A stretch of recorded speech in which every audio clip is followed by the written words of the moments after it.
Ukraine को जो नुकसान हुआ है उस पर रूस ने बड़ा दावा कर दिया है।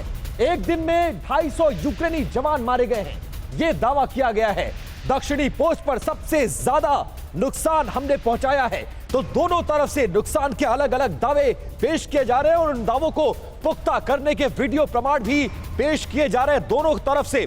और यह दावा कि 250 यूक्रेनी सैनिकों को हमने मार गिराया है, और दूसरी तरफ यूक्रेन यह दावा करता हुआ नजर आ रहा है कि कई ऐसे मोर्चे थे जहां पर रशियन फोर्सेस को सरेंडर भी करना पड़ा है।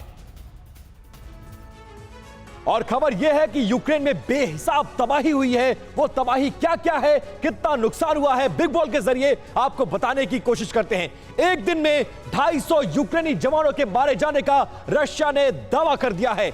एक टैंक, एक इन्फेंट्री व्हीकल को भी इस हमले में तबाह करने का दावा रशिया के द्वारा किया गया है। कई आर्म्ड व्हीकल और मिसाइलों पर भी रशियन आर्मी ने इस युद्ध में कब्जा करने में कामयाबी हासिल की है।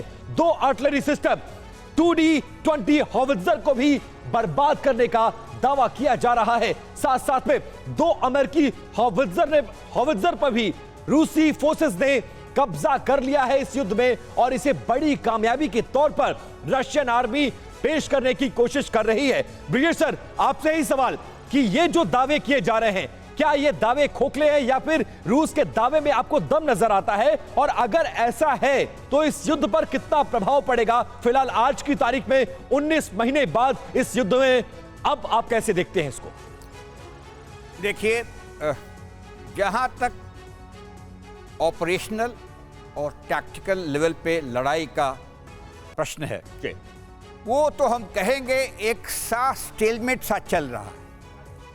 हरकत छिटपुट, एक सेक्टर में दूसरे सेक्टर में, कहीं बमबारी, कहीं यूएवी का डालना, ये सब चलता रहेगा। लेकिन बड़ा गेम कहीं पीछे चल रहा है। वो बड़ा गेम है कितना जो सैंक्शंस वगैरह हैं रशिया को कितने हिट करते हैं। क्या वो हिट करते हैं? It's more economic in nature. US में इलेक्शंस हैं अगले साल, क्या वो सपोर्ट करता रहेगा? रशिया को सैंक्शन कितने हिट कर रहे हैं?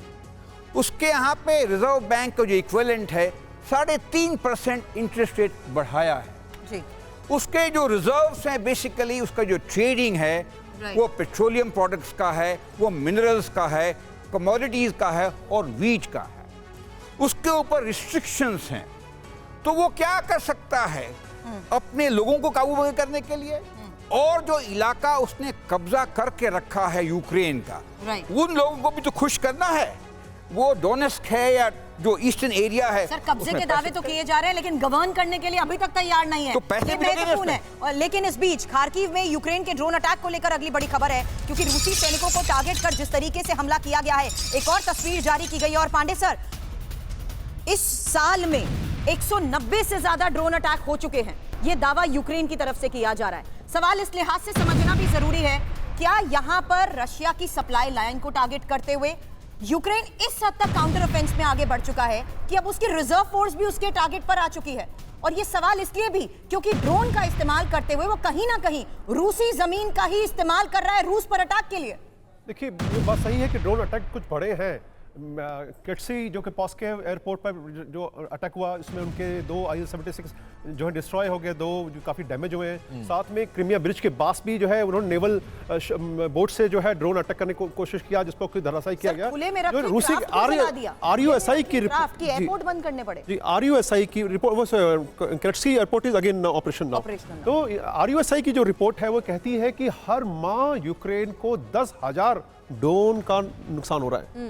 उनको जो है निशाने पर जो है रशियन जो फोर्सेस उनको डिस्ट्रॉय कर रही हैं। तो ये कहना, ये RUSI की रिपोर्ट है, तो ये कहना कि जो है ड्रोन के हमले बहुत सक्षम हुए और उन्होंने कामयाब हुए, कहना थोड़ा सा अतिशयोक्ति होगी। लेकिन अगर संजय जी इतना नुकसान हुआ है, जैसा डीके पांडे सर बता रहे हैं कि इतने ड्रोनों का नुकसान उठाना पड़ा यूक्रेन को, लेकिन ज़ेलेंस्की की हिम्मत तो टूटी नहीं है।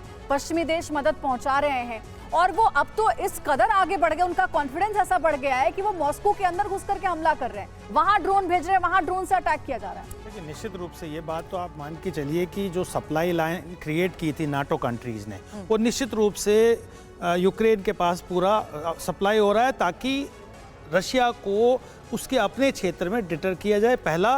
दूसरा कि रशिया के अंदर, क्योंकि मैंने जो कहा कि रशिया अभी बहुत संवेदनशील है आज के दिन, इंटरनल इश्यूज हैं, तो रशिया के डिफरेंट एरियाज में जो ड्रोन स्ट्राइक हो रहा है, निश्चित रूप से वहाँ की जनता का जो सपोर्ट है, क्योंकि अभी भी आप देखेंगे कि पुतिन के साथ लगभग 65 से 70% लोगों का साथ है। अभी पूरा रशियन कंट्रीज नहीं है, तो जनता वहाँ की अगर सपोर्ट कम होता है तो पुतिन का और रशिया के मिलिट्री का मोरल कमजोर होता है। तो एक ये अलग स्ट्रेटेजी है जीतने के लिए, अलग वॉर टैक्टिक है, जी, जिसमें बिल्कुल, पुतिन को बिल्कुल। पोजीशन इस लिहाज से लोगों के सामने भी किया जा रहा है कि वो क्रिटिसाइज जरूर हो अपने डिसीजंस की वजह से।